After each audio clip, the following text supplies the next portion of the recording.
Hi everyone, welcome to my cooking vlog. ಇವತ್ತು ಮಧ್ಯಾಹ್ನಕ್ಕೆ ಒಂದು ಲಂಚ್ ರೆಸಿಪಿನ ಶೇರ್ ಮಾಡ್ತಾ ಇದ್ದೀನಿ. ಇಷ್ಟ ಆದರೆ ಪ್ಲೀಸ್ ಚಾನಲ್ನ ಸಬ್ಸ್ಕ್ರೈಬ್ ಮಾಡ್ಕೊಳ್ಳಿ, ಹಾಗೆ ರೆಸಿಪಿನ ಬೇರೆಯವ್ರಿಗೂ ಸಹ ಶೇರ್ ಮಾಡಿ. ಮೊದಲಿಗೆ ನಾನಿಲ್ಲಿ ಪೂರಿಯನ್ನು ಮಾಡ್ಕೊಳ್ಳಿಕ್ಕೆ 2 ಕಪ್ಪಷ್ಟು ಗೋಧಿ ಹಿಟ್ಟನ್ನು ತಗೊಳ್ತಾ ಇದ್ದೀನಿ. ಗೋಧಿ ಹಿಟ್ಟಿನ ಪೂರಿನೂ ಸಹ ತುಂಬ ಚೆನ್ನಾಗಾಗುತ್ತೆ, ತುಂಬ ಚೆನ್ನಾಗಿ ಉಬ್ಬಿ ಬರುತ್ತೆ. ಅದರಿಂದ ಇವತ್ತು ಪೂರ್ತಿಯಾಗಿ ಗೋಧಿ ಹಿಟ್ಟಲ್ಲೇ ಪೂರಿಯನ್ನು ಮಾಡ್ಕೋತಾ ಇದ್ದೀನಿ. ಇದಕ್ಕೊಂದು ಅರ್ಧ ಸ್ಪೂನಷ್ಟು ಉಪ್ಪನ್ನು ಸೇರಿಸ್ಕೊಂಡಿದ್ದೀನಿ. ಒಂದು 1/4 ಸ್ಪೂನಷ್ಟು ಅಡುಗೆ ಸೋಡಾವನ್ನು ಸಹ ಸೇರಿಸ್ಕೊಂಡಿದ್ದೀನಿ.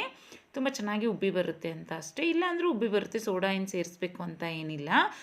ಒಂದು ಅರ್ಧ ಗಂಟೆ 1 ಗಂಟೆ ನೆನೆಸಿದ್ರೆ ಚೆನ್ನಾಗಿ ಉಬ್ಬಿ ಬರುತ್ತೆ. ಇಲ್ಲಾಂದರೆ ಒಂದು ಸ್ವಲ್ಪ ಸೋಡಾವನ್ನು ಸೇರಿಸ್ಕೊಂಡ್ರು ಸಹ ಚೆನ್ನಾಗಿ ಉಬ್ಬಿ ಬರುತ್ತೆ. ಇದಕ್ಕೆ ಸ್ವಲ್ಪನೇ ನೀರನ್ನು ಸೇರಿಸ್ಕೊಂಡು ನೋಡಿ, ತುಂಬ ಗಟ್ಟಿಯಾಗೋಲ್ಲ, ತುಂಬ ಸಾಫ್ಟ್ ಆಗೋಲ್ಲ, ಈ ರೀತಿಯಾಗಿ ಇದನ್ನು ಕಲಿಸ್ಕೊಬೇಕಾಗುತ್ತೆ. ಕೊನೆಯಲ್ಲಿ ಅದೇನು ನಾನು ಮಿಕ್ಸ್ ಮಾಡಿ ಇಟ್ಕೊಂಡಿದ್ದೀನಿ, 1 ಸ್ಪೂನಷ್ಟು ಎಣ್ಣೆಯನ್ನು ಸಹ ಹಾಕ್ಬಿಟ್ಟು ನೋಡಿ, ಈ ಹದದಲ್ಲಿ ಕಲಿಸ್ಕೊಂಡ್ರೆ ಸಾಕಾಗುತ್ತೆ. ಇದನ್ನು ಒಂದು ಹಾಫ್ ಆನ್ ಅವರ್ ರೆಸ್ಟ್ ಮಾಡಲಿಕ್ಕೆ ಬಿಡಬೇಕಾಗುತ್ತೆ. ಒಂದು ಅರ್ಧ ಗಂಟೆ ನೆನೆಸಿದ್ರೆ ಪೂರಿ ಚೆನ್ನಾಗಿ ಉಬ್ಬಿ ಬರುತ್ತೆ ಅಂತ ಅಷ್ಟೇ. ನಂತರ ಅದಕ್ಕೆ ಗ್ರೇವಿಯನ್ನು ಮಾಡ್ಕೊಳ್ಳಿಕ್ಕೆ 1 ಬೌಲಷ್ಟು ಕಡಲೆಕಾಳನ್ನು ನೆನೆಸ್ಬಿಟ್ಟು ಅದನ್ನು ಮೊಳಕೆ ಕಟ್ಕೊಂಡಿದ್ದೀನಿ. ನಂತರ 2 ಆಲೂಗೆಡ್ಡೆ, 3 ಟೊಮೊಟೊ ಮತ್ತು 2 ಈರುಳ್ಳಿಯನ್ನು ಸಹ ತೊಗೊಂಡಿದ್ದೀನಿ. ಇಷ್ಟೇ ಸಾಕು, ಗ್ರೇವಿಗೆ ತುಂಬ ಚೆನ್ನಾಗಾಗುತ್ತೆ. ಬೇರೆ ಯಾವುದೋ ತರಕಾರಿ ಹಾಕ್ದೇ ಇವೆರಡೇ ತರಕಾರಿಯಿಂದ ತುಂಬ ಚೆನ್ನಾಗಿ ಮಾಡ್ಬೋದು. ನಾನಿಲ್ಲಿ ಫಸ್ಟ್ ಕುಕ್ಕರ್ಗೆ 1 ಬೌಲಷ್ಟು ಕಡಲೆಕಾಳನ್ನು ಹಾಕ್ಕೊಂಡು ಅದಕ್ಕೆ 2 ಆಲೂಗೆಡ್ಡೆಯನ್ನು ಸಣ್ಣದಾಗಿ ಹೆಚ್ಚಿಬಿಟ್ಟು ಹಾಕ್ಕೊಂಡಿದ್ದೀನಿ. 1 ಗ್ಲಾಸಷ್ಟು ನೀರು ಮತ್ತು 1 ಸ್ಪೂನಷ್ಟು ಉಪ್ಪನ್ನು ಸೇರಿಸಿ ಒಂದು 2 ರಿಂದ 3 ವಿಷಲ್ ಬರೆಸ್ಕೊಬೇಕಾಗುತ್ತೆ. ಈಗ ಕುಕ್ಕರ್ನ ಲಿಡ್ ಮುಚ್ಚಿಬಿಟ್ಟು ಒಂದು 3 ವಿಷಲ್ ಬರೆಸ್ಕೊಂಡ್ರೆ ತುಂಬ ಚೆನ್ನಾಗಾಗುತ್ತೆ. ಏಕೆಂದರೆ ಕಡಲೆಕಾಳು ಸ್ವಲ್ಪ ಬೇಯಬೇಕಲ್ವ, ಅದರಿಂದ ನೋಡಿ. ಈಗ 3 ವಿಷಲ್ ಆಗಿ ಸ್ವಲ್ಪ ತಣ್ಣಗಾಗಿದೆ. ನಂತರ ನಾನೀಗ ತೆಗಿತಾ ಇದ್ದೀನಿ. ನೋಡಿ, ಈಗ ಕಡಲೆಕಾಳು ಸಹ ಚೆನ್ನಾಗಿ ಕುಕ್ ಆಗಿರುತ್ತೆ. ಕಡಲೆಕಾಳು ಬೆಂದಿದೆ ಅಂದರೆ ಆಲೂಗೆಡ್ಡೆ ಸಹ ಬೆಂದಿರುತ್ತೆ. ಕಡಲೆಕಾಳು ಬೇಯೋ ತನಕ ನಾವು ನೀಟಾಗಿ ಅದನ್ನು ಬೇಯಿಸ್ಕೊಬೇಕಾಗುತ್ತೆ ಅಷ್ಟೇ. ನೋಡಿ, ಈಗ ಮಸಾಲವನ್ನು ರುಬ್ಬಲಿಕ್ಕೆ ನಾನು ಅದೇನು ಬೆಂದಿತ್ತು ನೋಡಿ, ಅದರಲ್ಲಿ ಒಂದು 4 ರಿಂದ 5 ಸ್ಪೂನಷ್ಟು ಕಡಲೆಕಾಳು, ಒಂದು 2 ಸ್ಪೂನಷ್ಟು ಆಲೂಗೆಡ್ಡೆಯನ್ನು ಸಹ ತೆಗೆದಿಟ್ಕೊಂಡಿದ್ದೀನಿ. ಇದು ಮಿಕ್ಸರ್ ಗ್ರೈಂಡ್ಗೆ ಹಾಕಿ ಮಸಾಲವನ್ನು ರುಬ್ಬಲಿಕ್ಕೆ ಅಂತ. ನಂತರ ಬಾಣಲಿಗೆ ಒಂದು 3 ಸ್ಪೂನಷ್ಟು ಎಣ್ಣೆಯನ್ನು ಹಾಕ್ಕೊಂಡಿದ್ದೀನಿ. ಎಣ್ಣೆ ಕಾಯ್ದಮೇಲೆ ಅದಕ್ಕೆ 1 ಸ್ಪೂನಷ್ಟು ಸಾಸಿವೆಯನ್ನು ಹಾಕಿದ್ದೀನಿ. ನಂತರ 2 ಪಲಾವ್ ಎಲೆಯನ್ನು ಸೇರಿಸ್ಕೊಂಡಿದ್ದೀನಿ.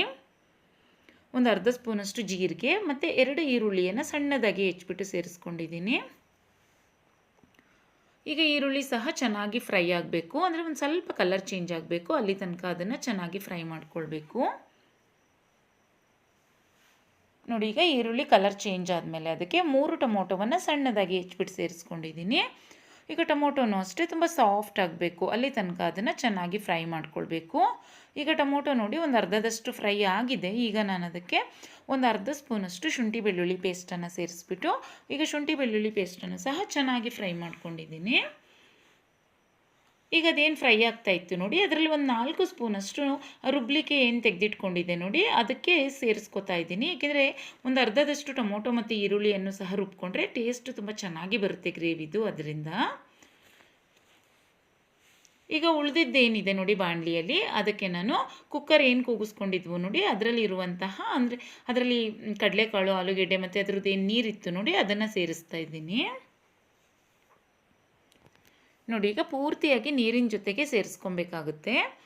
ಈಗ ಇದು ಚೆನ್ನಾಗಿ ಕುದಿಲಿಕ್ಕೆ ಬಿಡಬೇಕು. ಇದೇನೀಗ ಬಾಯ್ಲ್ ಆಗಬೇಕು ನೋಡಿ, ಆ ಟೈಮಲ್ಲಿ ನಾನು ಮಿಕ್ಸಿ ಜಾರ್ಗೆ ಅದೇನು ನಾವು ಮಿಕ್ಸಿ ಜಾರ್ಗೆ ರುಬ್ಲಿಕ್ಕೆ ತೆಗೆದಿಟ್ಕೊಂಡಿದ್ವು ನೋಡಿ, ಅದೆಲ್ಲವನ್ನು ಹಾಕ್ಬಿಟ್ಟು ಅದಕ್ಕೆ 1 ಸ್ಪೂನಷ್ಟು ಅಚ್ಚ ಖಾರದ ಪುಡಿ, 1 ಸ್ಪೂನಷ್ಟು ಸಾಂಬಾರು ಪೌಡರ್ ಮತ್ತು ಒಂದು ಅರ್ಧ ಸ್ಪೂನಷ್ಟು ಅರಿಶಿನ ಪುಡಿ ಮತ್ತು ಒಂದು ಅರ್ಧ ಗ್ಲಾಸಷ್ಟು ನೀರನ್ನು ಸೇರಿಸ್ಕೊಂಡು ಇದನ್ನು ಸಣ್ಣದಾಗಿ ಪೇಸ್ಟ್ ಮಾಡ್ಕೊಳ್ಬೇಕು. ನೀಟಾಗಿ ಸಣ್ಣದಾಗಿ ಮಿಕ್ಸರ್ ಗ್ರೈಂಡರಲ್ಲಿ ರುಬ್ಕೊಬೇಕು. ನೋಡಿ, ಈ ರೀತಿಯಾಗಿ ಪೇಸ್ಟ್ ಮಾಡ್ಕೊಳ್ಬೇಕು.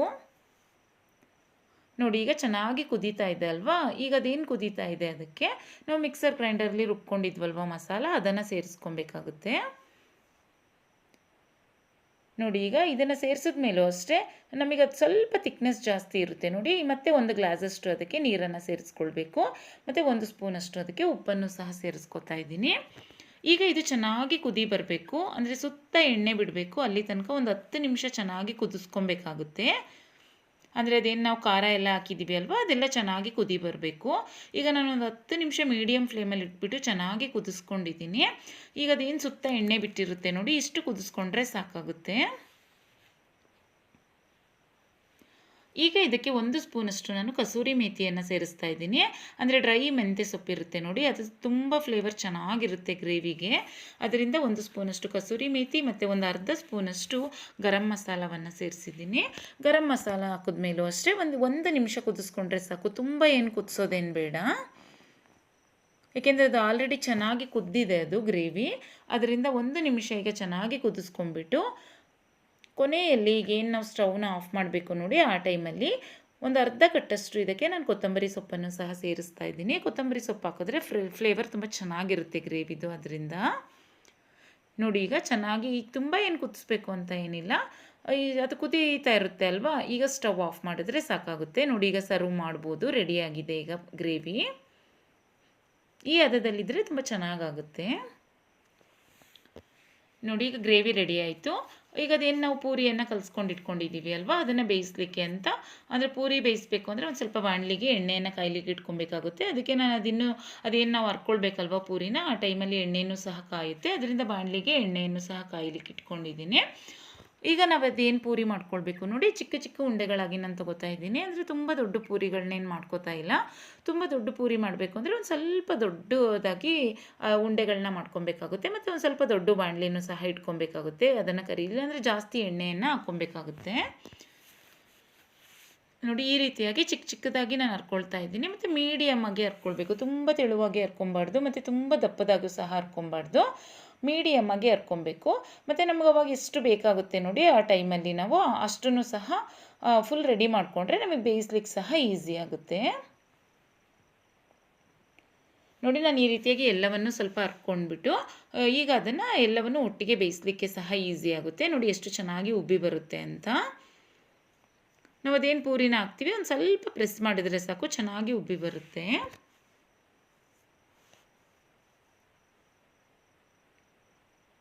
ನೋಡಿ. ಎಲ್ಲ ಪೂರಿಗಳು ಅಷ್ಟೇ ಚೆನ್ನಾಗಿ ಉಬ್ಬಿ ಬರ್ತಾ ಇದೆ. ಇದನ್ನು ನಾನು ಮಧ್ಯಾಹ್ನ ಲಂಚಿಗೆ ಮಾಡ್ಕೊಂಡಿದ್ದೆ. ಮಾರ್ನಿಂಗ್ ಬ್ರೇಕ್ಫಾಸ್ಟ್ಗೂ ಸಹ ಮಾಡ್ಕೊಳ್ಬೋದು, ಇಲ್ಲಾಂದರೆ ನೈಟ್ ಡಿನ್ನರ್ಗೂ ಸಹ ಮಾಡ್ಕೊಳ್ಬೋದು. ಯಾವ ಟೈಮಿಗಾದರೂ ಸಹ ಮಾಡ್ಕೊಳ್ಬೋದು. ಆದರೆ ಪೂರಿ ಎಣ್ಣೆಯಲ್ಲಿ ಕರಿಯೋದ್ರಿಂದ ಮಧ್ಯಾಹ್ನ ಬ್ರೇಕ್ಫಾಸ್ಟ್ಗೆ ಮಾಡಿಕೊಂಡ್ರೆ ತುಂಬ ಚೆನ್ನಾಗಾಗುತ್ತೆ ನೋಡಿ. ಪೂರಿಗಳು ಎಲ್ಲ ಚೆನ್ನಾಗಿ ಉಬ್ಬಿ ಬಂದಿದೆ. ಮತ್ತು ಬೇಯಿಸಿ ಒಂದು 5 ನಿಮಿಷ ಆದರೂ ಸಹ ಹಾಗೇ ಇದೆ ಉಬ್ಬಿ. ಅದು ಯಾಕೆಂದರೆ ಒಂದು ಸ್ವಲ್ಪ ಸೋಡಾ ಹಾಕಿರ್ತೀವಿ ಅಲ್ವಾ, ಸೋಡಾ ಹಾಕಲಿಲ್ಲ ಅಂದರೆ ಒಂದು ಸ್ವಲ್ಪ ಸಾಫ್ಟಾಗಿ ಒಳಗಡೆ ಹೋಗುತ್ತೆ. ಸೋಡಾ ಹಾಕಿರೋದ್ರಿಂದ ಅದು ಸ್ವಲ್ಪ ಉಬ್ಬಿ ಚೆನ್ನಾಗಿ ಬಂದಿರೋದು ಹಾಗೇ ಇದೆ. ಸರ್ವ್ ಮಾಡೋ ತನಕನೂ ಹಾಗೇ ಇತ್ತು. ಫುಲ್ ಸಾಫ್ಟಾಗಿ ಉಬ್ಬಿದ ರೀತಿಯೇ ಇತ್ತು ಪೂರಿ ನೋಡಿ. ಅದಕ್ಕೆ ಕಡಲೆಕಾಳು ಗ್ರೇವಿ ಸಹ ಅಂದರೆ ಒಳ್ಳೆ ಕಾಂಬಿನೇಷನ್ ಇದು ಪೂರಿಗೆ. ಕಡಲೆಕಾಳು ಗ್ರೇವಿ ತುಂಬ ಚೆನ್ನಾಗಾಗುತ್ತೆ. ಮತ್ತು ಈ ಗ್ರೇವಿನ ರೊಟ್ಟಿ ಮತ್ತು ಚಪಾತಿಗೂ ಸಹ ಮಾಡ್ಕೊಳ್ಬೋದು, ಪೂರಿಗೆ ಮಾಡ್ಕೊಬೇಕು ಅಂತ ಏನಿಲ್ಲ. ರೆಸಿಪಿ ಇಷ್ಟ ಆದರೆ ನೀವು ಸಹ ಟ್ರೈ ಮಾಡಿ, ಹಾಗೆ ಬೇರೆಯವ್ರಿಗೂ ಸಹ ಶೇರ್ ಮಾಡಿ, ಹಾಗೆ ಚಾನಲ್ನ ಸಬ್ಸ್ಕ್ರೈಬ್ ಮಾಡ್ಕೊಳ್ಳಿ. Thanks for watching. ಬಾಯ್.